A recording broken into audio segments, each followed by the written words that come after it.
Wear do files go after being deleted from computers recycle bin?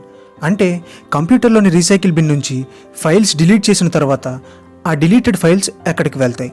ఈ క్వశ్చన్కి one లైన్లో answer చేయాలి అంటే ఆ ఫైల్స్ అసలు ఎక్కడికి వెళ్ళవు. అసలు కంప్యూటర్ ఫైల్స్ పర్మనెంట్గా డిలీట్ అవుతాయి అనే కాన్సెప్టే లేదు.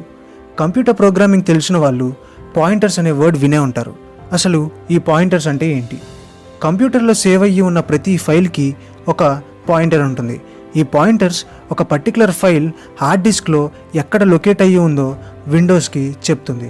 ఇప్పుడు మనం ఏదైనా ఫైల్ డిలీట్ చేస్తే విండోస్ ఆ పాయింటర్ని రిమూవ్ చేసేసి ఆ ఫైల్ లొకేషన్ స్టేటస్ని అవైలబుల్ అని చూపిస్తుంది. మళ్ళీ ఆ లొకేషన్లో ఇంకొక ఫైల్ సేవ్ అయ్యే వరకు మనం డిలీట్ చేసిన ఫైల్స్ అలానే ఉంటాయి.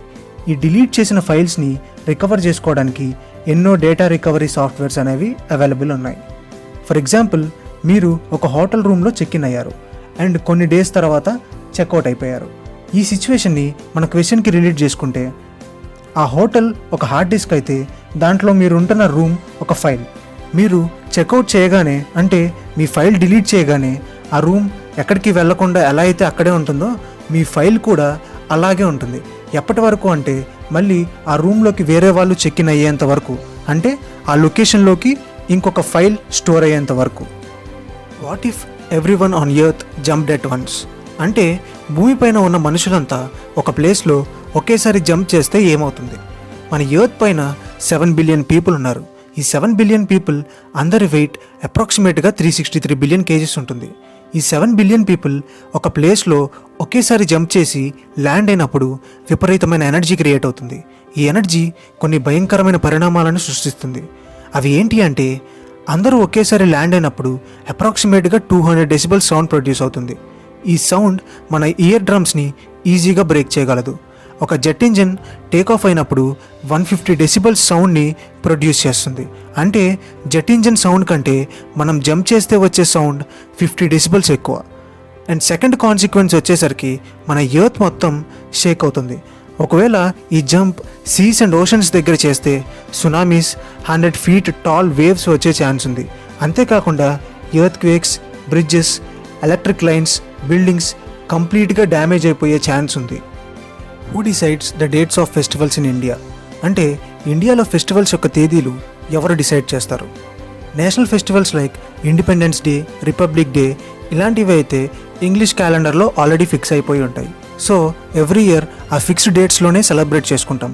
Coming to religious festivals, positional astronomy centre Kolkata, ఈ ఆర్గనైజేషన్ మన ఇండియాలో జరిగే రిలీజియస్ ఫెస్టివల్స్ యొక్క తేదీలను నిర్ణయిస్తుంది. ఈ positional astronomy centre Indian meteorological department కిందకి వస్తుంది. ఈ Indian meteorological department ministry of earth sciences కిందకి వస్తుంది. ఇప్పటివరకు ఎవరు డిసైడ్ చేస్తారో తెలుసుకున్నాం. మరి ఎలా డిసైడ్ చేస్తారు? ఇండియన్ ఆస్ట్రానామికల్ ఎఫెమెరిస్ ఈ బుక్లో దాదాపు 500 పేజెస్ ఉంటాయి. ఈ 500 పేజెస్లో సన్, మూన్, ప్లానెట్స్, స్టార్స్కి సంబంధించిన ఇన్ఫర్మేషన్ ఉంటుంది. అంతేకాకుండా ఈ బుక్లోనే నేషనల్ క్యాలెండర్ ఆఫ్ ఇండియా అని సపరేట్ సెక్షన్ ఉంటుంది. ఈ సెక్షన్లో తిథీస్, నక్షత్రాస్ యొక్క టైమింగ్స్ని మెన్షన్ చేసి ఉంటాయి. మన ఇండియా అంతా ఒకే స్టాండర్డ్ డేట్స్ ఫాలో అవ్వడానికి అండ్ ప్రతి డేట్కి ఒక సైంటిఫిక్ రీజన్ని ప్రమోట్ చేయడానికి Indian meteorological department Rashtriya Panchang అనే బుక్ని ఎవ్రీ ఇయర్ రిలీజ్ చేస్తుంది. Why do they keep prices like 99 or 999 instead of 100 and 1000? అంటే ప్రైసెస్ 100, 1000 అని కాకుండా 99, 999 ఇలా ఎందుకు పెడతారు? ఇలాంటి ప్రైస్ ట్యాగ్స్ ఆల్మోస్ట్ ఎవ్రీ కంట్రీలో ఉంటాయి. సూపర్ మార్కెట్లో దొరికే చాక్లెట్ బార్ నుంచి నెట్ఫ్లిక్స్ సబ్స్క్రిప్షన్ వరకు ఇలా ఎక్కడ చూసినా ఇలాంటి ప్రైస్ ట్యాగ్సే ఉంటాయి. ఇది కంప్లీట్గా ఒక మార్కెటింగ్ స్ట్రాటజీ. ఈ స్ట్రాటజీని సైకలాజికల్ ప్రైసింగ్ అంటారు. ఫర్ ఎగ్జాంపుల్, మనం 99తో ఎండ్ అయ్యే ఒక నెంబర్ని పిక్ చేసుకుందాం. లెట్స్ సే ₹499. ఈ నెంబర్ని మనం లెఫ్ట్ నుంచి రైట్ సైడ్ చదువుతాం. అంటే 4 నుంచి స్టార్ట్ చేసి 99 దగ్గర ఎండ్ చేస్తాం. మనం లెఫ్ట్ సైడ్ నుంచి చదవడం స్టార్ట్ చేసాం కాబట్టి మన ఫోకస్ 4 పైన ఉంటుంది. సో బయర్ ఆ ప్రొడక్ట్ ప్రైస్ 400స్లో ఉంది అని అనుకుంటాడు, కానీ యాక్చువల్ ప్రైస్ 499, అంటే ఆల్మోస్ట్ 500. దీన్నే లెఫ్ట్ డిజిట్ ఎఫెక్ట్ అంటారు. మరి ఇలా 99తో ప్రైసెస్ ఎండ్ చేస్తే ప్రతి సిచ్యువేషన్లో వర్కౌట్ అవుతుందా అంటే ఖచ్చితంగా అవ్వదు. ఫర్ ఎగ్జాంపుల్, ఇంకొక నెంబర్ పిక్ చేసుకుందాం. Let's say rupees 110. ఇందాకటి ఎగ్జాంపుల్లో 1 రెడ్యూస్ చేసినట్టు ఇక్కడ కూడా చేద్దాం and the result will be 109 rupees. ఇప్పుడు మీకు ప్రైస్లో ఏదైనా వేరియేషన్ కనిపించిందా? డెఫినెట్గా లేదు. రీజన్ ఏంటి అంటే ఈ ఎగ్జాంపుల్లో లెఫ్ట్ డిజిట్ మారలేదు. సో ఈ స్ట్రాటజీ కంప్లీట్గా లెఫ్ట్ డిజిట్ పైనే డిపెండ్ అయి ఉంటుంది. Why tattoos are banned in government security jobs అంటే గవర్నమెంట్ సెక్యూరిటీ జాబ్స్లో టాటూస్ని ఎందుకు అలౌ చేయరు? దీనికి బేసిక్గా 2 రీజన్స్ ఉన్నాయి. First reason health issues. Tattoos ఉండటం వల్ల స్కిన్ డిసీజెస్, HIV వచ్చే ఛాన్స్ ఉంది.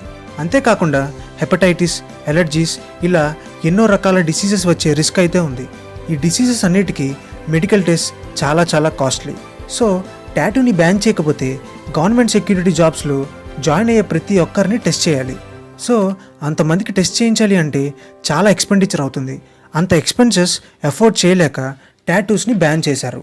అండ్ సెకండ్ రీజన్ వచ్చేసరికి సెక్యూరిటీ ఇష్యూస్. ఎమర్జెన్సీ టైంలో, ఫర్ ఎగ్జాంపుల్ వార్ టైంలో ఎనిమీస్ ఈ టాటూ మార్క్స్ని గుర్తుగా పెట్టుకొని టార్గెట్ చేసే ఛాన్స్ ఉంటుంది. అందుకే మనం బాగా గమనిస్తే సోల్జర్స్ వార్ టైంలో సీనియర్స్కి కూడా సెల్యూట్ చేయరు అండ్ మోర్ ఓవర్ ఒకేలాంటి యూనిఫామ్ని వేసుకుంటారు సో దట్ ఎనిమీస్కి ఎలాంటి క్లూస్ దొరకవు. And coming to government jobs అంటే గవర్నమెంట్ సెక్యూరిటీ జాబ్స్ కాకుండా మిగతా జాబ్స్లో టాటూస్ మీద కొన్ని రెస్ట్రిక్షన్స్ ఉంటాయి కానీ కంప్లీట్గా బ్యాన్ అయితే కాదు. So government security jobs like ఆర్మీలో మాత్రం టాటూస్ ఆర్ కంప్లీట్లీ బ్యాన్డ్.